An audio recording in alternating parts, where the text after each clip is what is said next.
All right, so I am in my backyard, little patio pond project that I got going on. I am actually going to be raising channel catfish. What I have here is 100 channel cats. I just picked them up about 20 minutes ago. We're letting them acclimate to the water temperature. This one, there are 200 bluegill.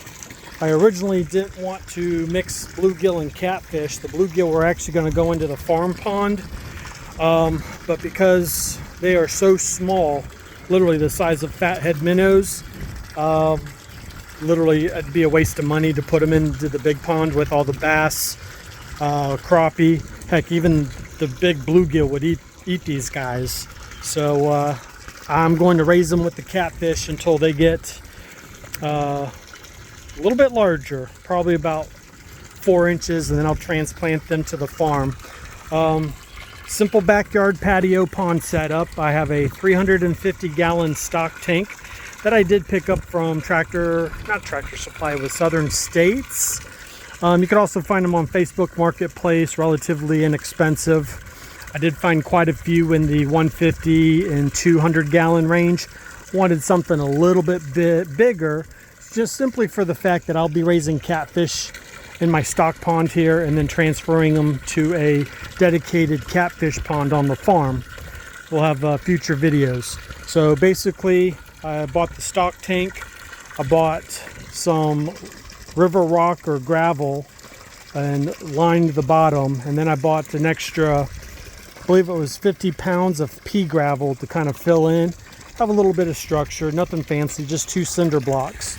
The pump itself actually sits on one of the cinder blocks, and I do that because if something were to happen, there was a leak in the pump filtration system, that water's going to be pumped out. Well, it's only going to go as low as the pump is sitting.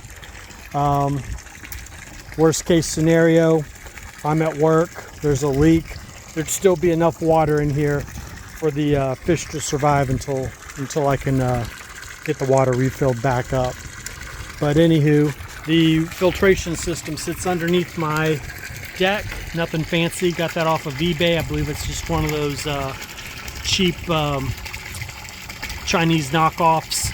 But reviews, everyone that's used them, nothing but positives. I've had no problems with it so far. Very simple, easy plug and play. Also has a UV light to help kill bacteria. So, a couple things. If you are starting a backyard patio pond, what have you, and I don't care if you're raising tilapia, catfish, brim, this water has been running for about 6 weeks, and I've done that purposely to establish beneficial bacteria. If you're using water from the city, obviously you want that chlorine chemicals to kind of dissipate out of it. Now, prior to putting in these fish, which I'll release here in about 10 more minutes, I went down to the local pet store and bought some tester fish. I don't care if they're goldfish, what have you.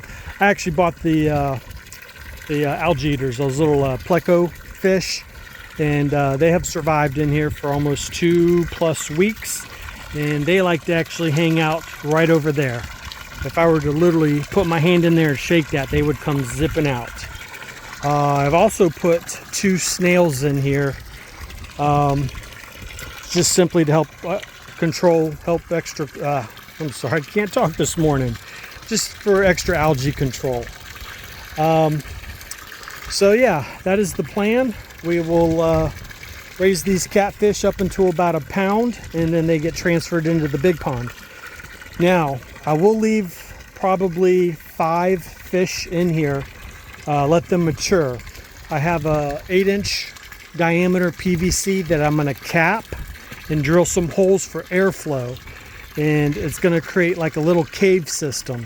I'm actually going to see if I can breed channel catfish in this, so I don't have to go out and spend $200 or $150 every time I want to have more catfish. So this is kind of a double test. One, I want to make sure that catfish can be raised to a size where I can transfer to a family pond, or if I didn't have a family pond, could I raise them big enough to I could just consume.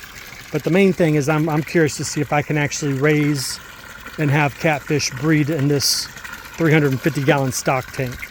So I will keep posting weekly videos. I do have like a little dip net. We'll get weekly sizes and growth on a lot of these fish. And I have a bag of floating catfish food that I bought from the local feed supply store. Ran about, I don't know, it's about $28 for a 50-pound bag.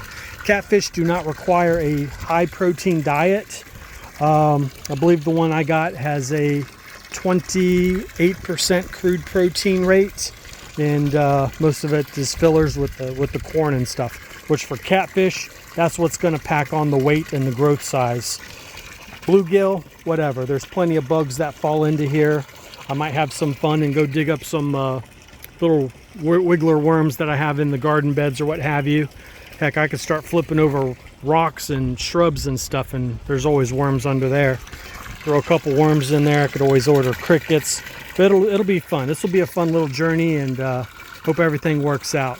Now, as far as aeration, that's all I have. That hose creates so much aeration for this little stock tank. I don't think I need anything else. But you could always add aeration stones if that's what you're wanting. But I do have future plans to make this look more appealing on the eye. I'm going to brick the front in, and believe it or not, I actually bought like a little waterfall system for the hose. That hose will hook into a waterfall system, and hopefully it fits right under that slat, and it'll just kind of be trickling down. If not, I will build something up right here in the corner and kind of have a waterfall coming in. But anyway, that's the plan. I'll get these fish released here, and looks like my timer says 7 minutes. All right, stay tuned and follow me for more updates.